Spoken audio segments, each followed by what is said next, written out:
Assalamualaikum warahmatullahi wabarakatuh. Kembali lagi bersama kita di channel Pangeran Cahaya.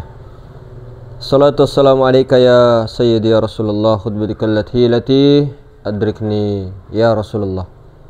Hadirin semulakan, ciri-ciri atau tanda kesempurnaan atau keadaan kesempurnaan. Ini kita berbicara kesempurnaannya.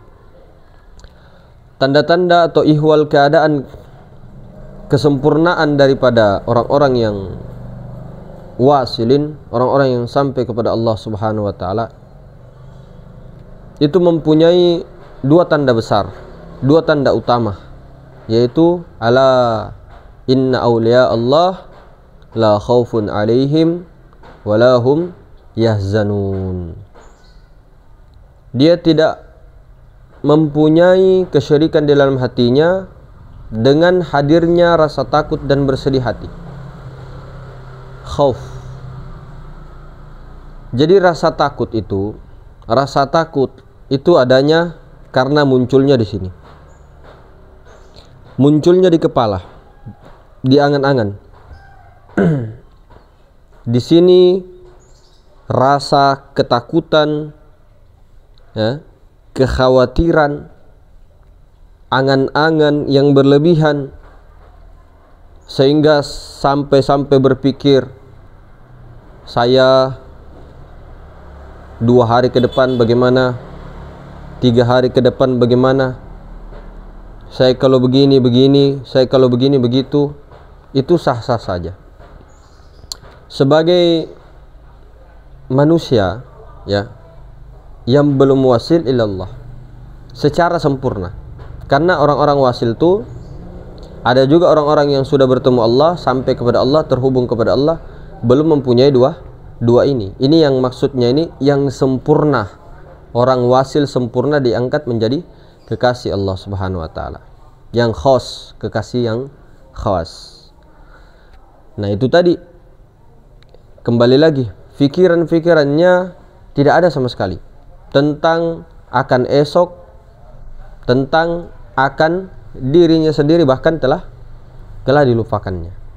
Jadi yang datang itu hanya warid. Kehendak ketika berkehendak pun itu adalah kehendaknya Allah Subhanahu wa taala. Tidak ada lagi di dalam kehendak daripada dirinya. Pikirannya bukan lagi yang dia berpikir, tapi sudah tajalli.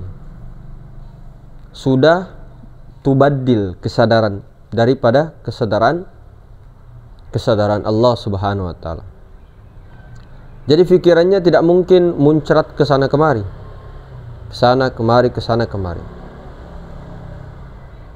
Namun itu bisa saja terjadi karena orang-orang yang telah ini pun juga dijaga, itu bisa saja sengaja Allah plesetkan.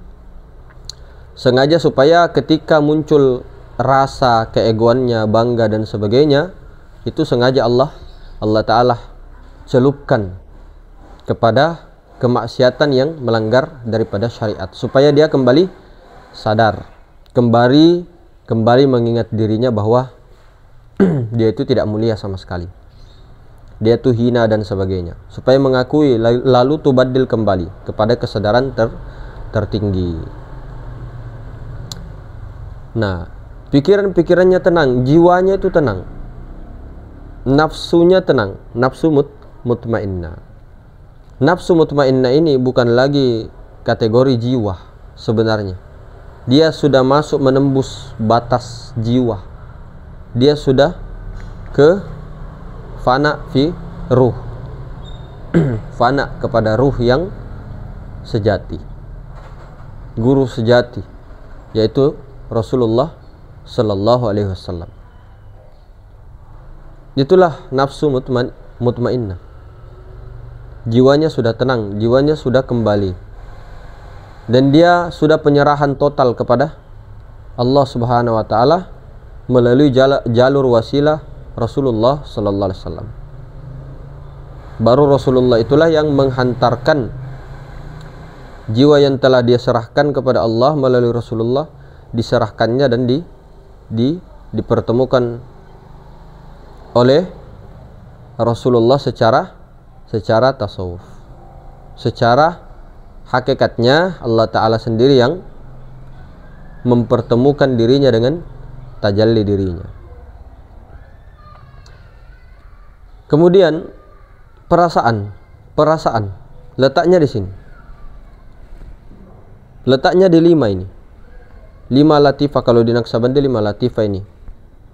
2 jari di bawah susu kiri, susu kanan, atas kiri, atas kanan, dan tengah. 5. Kalau tadi pikiran di sini, angan-angan, dan sebagainya. Pikiran-pikiran yang tidak tenang dan sebagainya, kekhawatiran itu munculnya di sini. Halusinasi, khoyali di sini semuanya. Nah, di sini banyak sekali. Termasuk perasaan-perasaan tidak tenang lah, perasaan iri, dengki, perasaan memusuhi, pokoknya perasaan-perasaan tidak bagus. Kita fokus saja dulu, tidak perlu bahas latoib satu-satu, tidak perlu sifat ini, sifatnya ini, sifat jahilnya ini, rakus dan sebagainya, loba dunia dan sebagainya. Kita bahas saja pikiran dan perasaan. 2 ini, pikiran, perasaan, itulah kita, ego kita. Jadi ego kitanya ini yang Adam itu sifat kemanusiaan, ya, sifat yang tercela, sifat iblis, ya, kalau bahasa hakikatnya sifat iblis ini yang mau dihilangkan, tergantikan, dia mau dimatikan, terganti. Setelah mati terganti sifat-sifat yang Rasulullah, sifat-sifat terpuji, pikiran-pikiran yang terpuji, perasaan-perasaan yang terpuji, bukan dendam nyepelet, dendam kesumat, apalagi sampai mau bunuh orang, nauzubillah min zalik. Maka di sini kalau kita pakai metode AIU tadi kemarin, dengan berdiam diri, jalurnya kedudukannya AIU tadi, itu tadi U I A.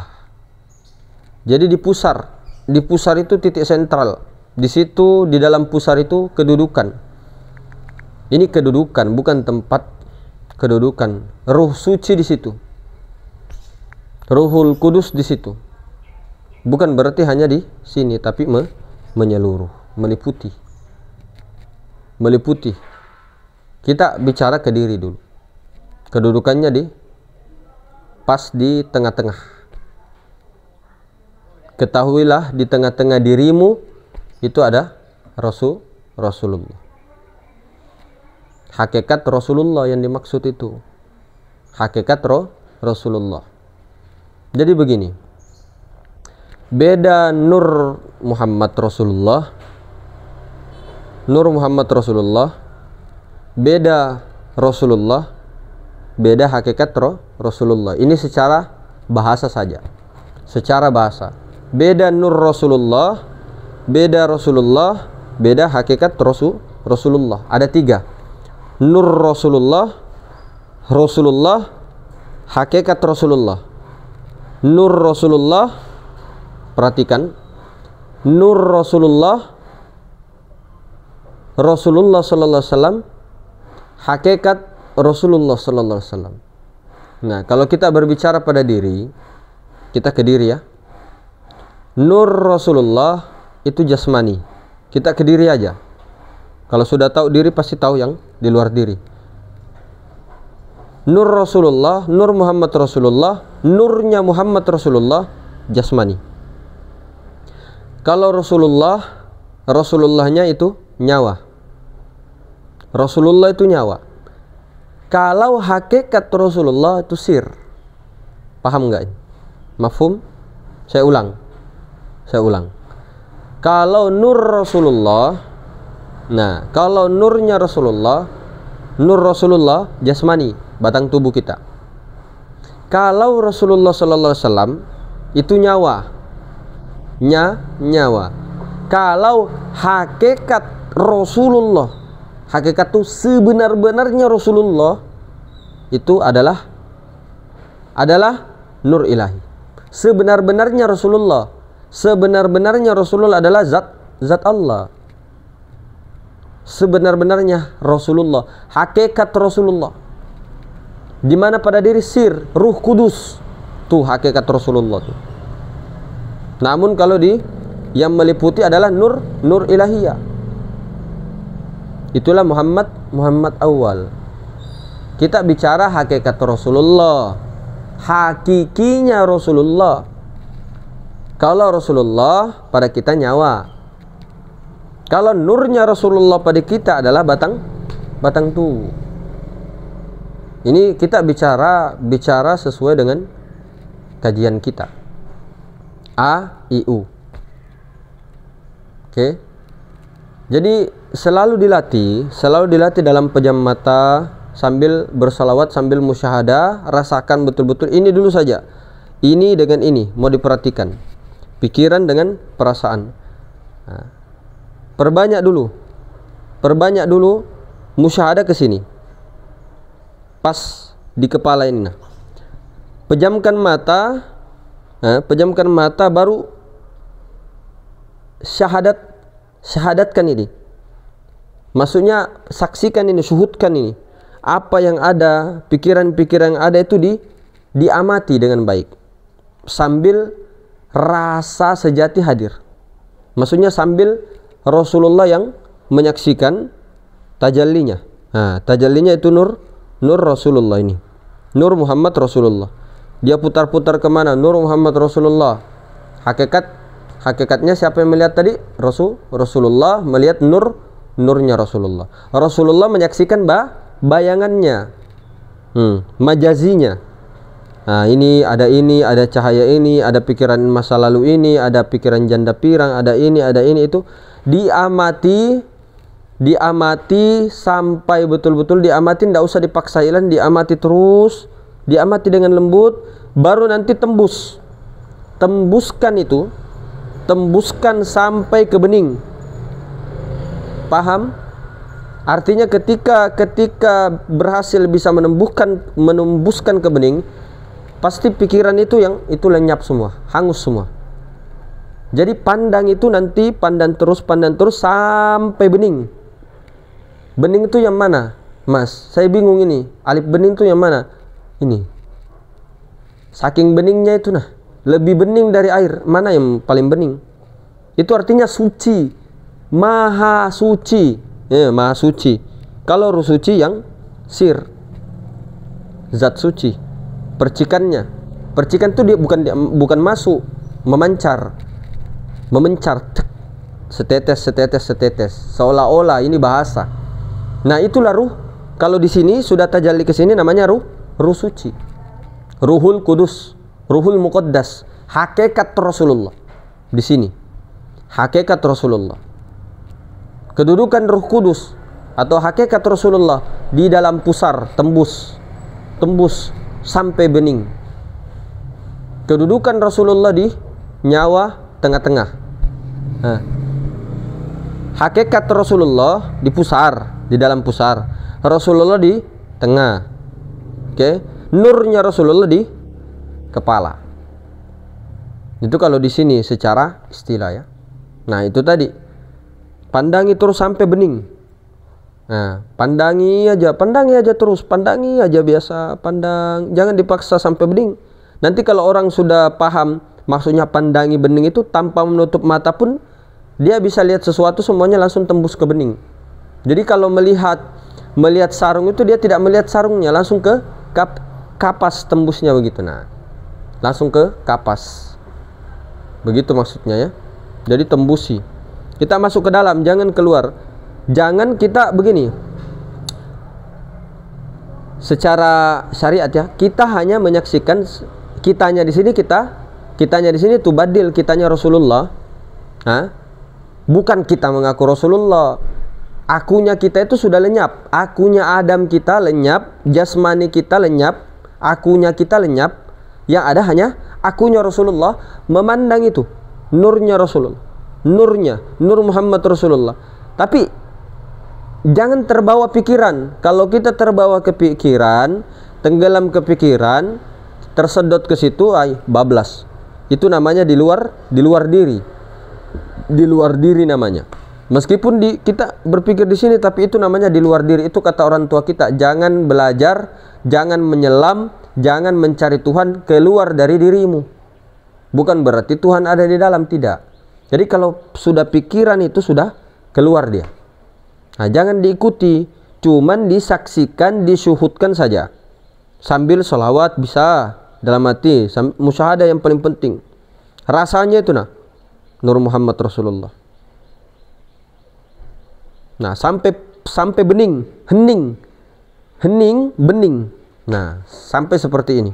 Jangan dihayalkan, tidak dihayalkan, ditembuskan rasanya itu ruhnya itu tembus ke bening. Tidak perlu dibayang-bayangkan bening, itu rasakan saja yang bening itu di kepalamu.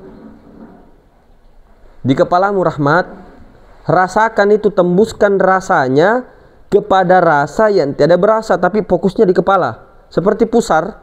Nah, tembuskan yang di dalam pusar, ruangan kosong yang di dalam pusar, tembuskan, rasakan. Nah, itu maksudnya. Rasakan, tembuskan, masuki terus. Cuma sebelum masuk tidak gampang, Mas. Orang-orang itu tidak segampang itu begitu. Tidak segampang itu bisa masuk langsung ini. Hijabnya banyak, pikiran-pikiran, masih kebingungan dan sebagainya. Itu perlu di sholawati terus, perlu dipraktekkan terus sampai betul-betul hijabnya terbuka satu demi satu.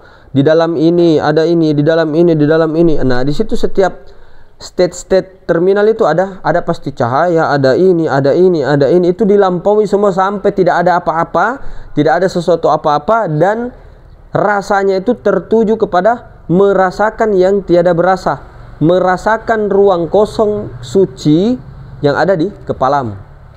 Tembus sampai ke ruang kosong itu yang ada di kepala. Nah, kalau sudah hening dia, naik lagi, naik ke ulu hati. Nah, di situ lagi pandangi, syuhudkan, dan cukup dinikmati rasanya. Jangan terbawa perasaan. Cukup disyuhudkan. Ketika ada perasaan benci tiba-tiba, atau rindu, ataukah sedih, ataukah apa, dipandangi saja, dipandangi, dirasakan betul-betul. Nah, nanti tembuskan lagi sampai ke ruang kosong yang ada di ulu hati. Tembuskan, tapi bermacam-macam perasaan nanti akan dirasakan. Perasaan sedih, masa lalu, ini tiba-tiba ini menangis, tiba-tiba sampai betul-betul hening, baru tembus. Nah, kalau sudah begitu ini sinkron, tembus ke bawah, enak sudah itu. Nah, kalau ini terus diulang-ulang, Pak, ulang-ulang, wih, masya Allah, luar biasa. Tapi hijabnya ini di sini berapa? Hijabnya ini di sini berapa? Belum lagi ketika menembus sir yang ada di sini, di pusar. Tapi dilatih terus, jangan baru kita 2 hari. Kenapa saya itu susah sekali untuk musyahadah di keramaian? La ilaha illallah. Pikiran, perasaan itu, ego kita ini masih jalan. Kita ini sebenarnya pernah memang merasakan Rasulullah, merasakan Allah misalnya. Tapi kadang-kadang itu tipisnya itu kita tidak sengaja, tanpa sengaja memikirkan, berpikir tentang Rasulullah, berpikir tentang Allah. Padahal jangan dipikir-pikir, bukan masuk wilayah pikiran. Rasakanlah Rasulullah, baru Rasulullah yang ada. Rasakanlah Rasulullah, pandangi Rasulullah sampai engkau tidak ada yang ada, hanya Rasulullah. Sehingga Rasulullah itulah yang akan menghantar secepat kilat, bahkan lebih cepat dari kilat, kepada sirrullah. Sudah, diam sedam-diamnya, telan-telanlah liurmu, elo-eloi emmaknu, telan-telanlah liurmu kalau sudah tahu itu. Nah, begitu hadirin semulakan. Jadi tadi jalurnya kita adalah jalurnya Thariqatul Muhammadiyah dengan jalur Rasulullah. Metode itu sangat banyak hadirin. Metode sangat banyak. Namun kebanyakan rata-rata semua para sahabat Nabi semua ambil jalan Rasulullah. semua ambil jalan Rasulullah. Baik itu Rasulullah secara syariat, Rasulullah secara tasawuf, Rasulullah secara tauhid. Tiga-tiganya diambil. Tapi kalau saran, ini sekedar saran. Kalau tidak belajar, tidak untuk mempelajari ya, tidak untuk mempelajari atau sesama belajar mengajar, Rasulullah secara tauhid atau Rasulullah secara hakikat sebenar-benarnya, itu dirahasiakan saja, diam saja. Kita bahas itu Rasulullah secara tasawuf atau Rasulullah secara fikih. Adabnya ini berhubungan dengan adab saja. Lisan kita kepada baginda Nabi SAW, hati kita kepada nurnya Nabi Muhammad SAW. Namun sir kita, Pak, sirnya kita, hakikat sebenar-benarnya kepada hakikat Rasulullah. Siapa hakikat sebenarnya Rasulullah? Kecuali untuk belajar, kalau sudah tahu. Jadi ketika bersalat, salatu wassalamu alaika ya Rasulullah, nurnya Nabi Muhammad. Namun hakikatnya kemana itu? Hakikatnya itu ke hakikat Rasulullah sebenarnya. Jadi yang membaca salat itu adalah Allah Ta'ala untuk dirinya sendiri, hakikatnya begitu. Namun meminjam mulut kita, kelihatan mulut ini meminjam, atau hati kita dipinjam, dipakainya untuk mengucapkan salawat atas dirinya sendiri sebenarnya. Itu hakikatnya. Kalau ininya salawat atas Nabi Muhammad SAW. Dan tubuh kita mendapat barokahnya, jiwa kita mendapat barokahnya, berkatnya Rasulullah. Nah, seperti itu hadirin. Itu saran saja. Saran. Karena ketika kita mendahului wasilah yang sudah diinikan oleh Allah Subhanahu wa taala, wasilah itu bahasa syariat saja, perantara. Sebenarnya tidak ada perantara. Siapa itu? Rasulullah. Nah kan? Siapa sebenar-benarnya itu Rasulullah? Nah, sudah diam. Nah, siapa sebenar-benarnya Rasulullah? Sebenar-benarnya loh ini. Nah, tahu kan? Kemudian ketika mazhar bernyata kepada Rasulullah, mazhar lagi bernyata kepada nur Rasulullah. Jadi itu tadi kelihatannya beda. Ini secara ilmu bahasa saja. Ada nur Rasulullah, ada Rasulullah, ada hakikat Rasulullah. Seperti itu ya. Oh, berarti beda-beda, Mas. Sebenarnya tidak beda. Kalau di pandangan sebenar-benarnya tidak ada yang beda. Tidak ada. Kalau bahasanya itu dia juga. Bukan dia, tapi dia juga. Nah, begitu. Lah, kamu Mas mengajarkan adab kepada baginda Nabi SAW, adab kepada Rasulullah, lalu kamu tidak beradab kepada Allah mengatakan dia.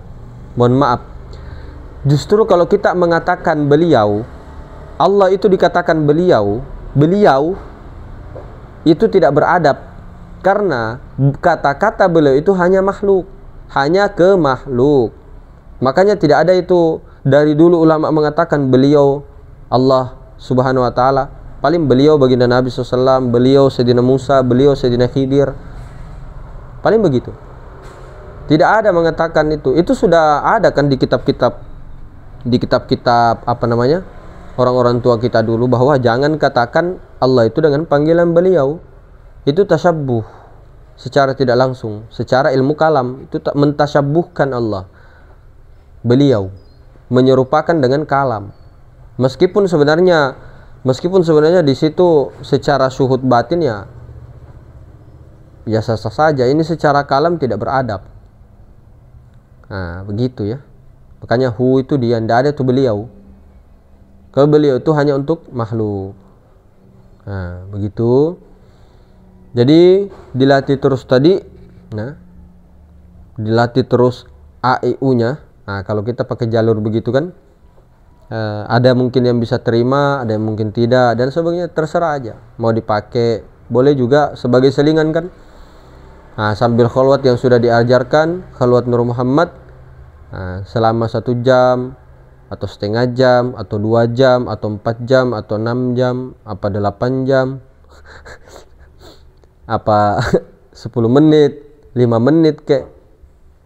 Selalu dilatih nih pikiran perasaan. Begitu. Nah, saya kira Nur Muhammad itu fokusnya ke napas, Mas. Iya. Bisa juga fokus ke napas, bisa juga ke sini, bisa diliputi. Bisa merasa diliputi, tenggelam sampai nanti musyahadah seperti itu sampai fana kepada Rasulullah. Itu khalwat kita Nur Muhammad. Bisa juga diarahkan kemanapun. Kemanapun, namun tetap dirasakan kan itu nafas itu, disadari, nyawa, gerak-gerak kan disadari semua itu, disadari. Dan apapun yang datang itu kadang kita terlena. Nah, itu kurang pembersihan, kurang latihan, kurang prakteknya. Prakteknya itu sering-sering diulang-ulang. Tidak apa-apa pertama dikasih jadi mantra Rasulullah, Nur Muhammad, Nur Muhammad, Nur Muhammad. Kasih jadi mantra itu tidak jadi masalah. Pertama namanya latihan kan. Sebelum takbir Nur Muhammad. Ini jalan Nur Muhammad. Kamu Nur Muhammad, saya Nur Muhammad. Namun kita itu kadang Nur Muhammad di depan kita. Kita itu bukan Nur Muhammad. Nah, itu juga salah. Kadang juga kebalik. Nah, kadang kebalik. Kita Nur Muhammad, yang lain bukan Nur Muhammad. Nah, itu lagi bermasalah lagi itu. Meliputi. Jadi boleh dibikinkan mantra ya, kita namakan aja mantra begitu, guna-guna apa namanya, baca-baca ya, pakai-pakai. Saya Nur Muhammad, kamu juga Nur Muhammad. Dalam hati, dalam suutkan. Tapi bukan cuma dibaca, bukan bacaan ini bukan bacaan. Nah, saya dari Nur Muhammad, kau juga Nur Muhammad. Nur Muhammad yang melihat, Nur Muhammad yang dilihat. Nah, begitu. Supaya untuk inikan aja. Nanti kalau anu kan tidak disebut lagi begitu-begituan. Tapi sambil sholawat lebih bagus, lisan bersolawat, telinga mendengar, mata sambil melihat. Nah, ini juga sambil main musyahadahnya. Itu kan lengkap itu. Kalau sambil membaca maulid burda, maulid al-barzanji, maulid simtuduror dan sebagainya kan lengkap. Mata ya musyahadah, mata mendengar juga telinga, mulut juga ini juga main rasa syuhud. Nah, kan main semua. Sirnya main, rasanya main, matanya main, telinga main, mulut main. Bukan hanya satu saja. Diam sedam-diamnya, ya itu juga bagus. Tapi sempurnanya kalau ketika sudah tanazzul, nah itu tadi, sering-sering baca. Basahi lidah dengan selawat sambil musyahadah. Rasakan Nur Muhammad, rasakan Rasulullah, tembuskan kepada hakikat Rasulullah. Nah, itu tadi. Jadi mungkin begitu hadirin semulakan. Kalau sudah paham, telan-telanlah air liurmu. Renungilah hal itu, renungkanlah hal itu. Mencari ilmu jangan setetes saja. Menerimanya maksudnya. Artinya begini, secara ininya ya, tamsilannya, buanglah ember-ember itu. Buanglah ember-ember itu. Kamu buka baju, buka celana, terjun ke lautan luas. Apa saja masuk. Apa saja masuk. Jangan jadi ember kecil atau teh gelas. Sudah penuh. Nah, kepenuhan ini terus yang diyakini, sementara yang lautan itu ketika mau masuk tidak ada. Padahal ini airnya sudah keruh, mau diperbarui lagi, mau dialiri lagi, sampai bening lagi. Nah, begitu. Tapi lebih bagusnya jadi lautan lepas, jadi lautan luas. Jadi biar bangkai masuk ini masuk. Kalau jadi lautan. Tapi kalau sudah menyekat memang itu yang sulit sih. Tapi tidak jadi masalah, itu semua pribadi masing-masing. Nah, kalau saran saya secara syariat ya, secara syariat mending jadikanlah dadamu itu, ini ibarat tamsilnya, jadikanlah dadamu itu sebagai lautan. Jadikanlah luasnya seperti lautan. Huruf nun sebagai wadah, contoh wadah lautan. Jadilah seperti itu. Jangan nun kebalik, tapi nun yang nun ke atas, jangan nun kebalik. Nun kebalik dianukan mengalir dia, tidak masuk. Nunnya ke atas, turun tanpa batas, unlimited. Mau lewat kah mau tidak, masuk aja dia, masuk aja dia, terima aja semua. Nah, seperti itu. Mungkin begitu hadirin semua kan. Assalamualaikum warahmatullahi wabarakatuh.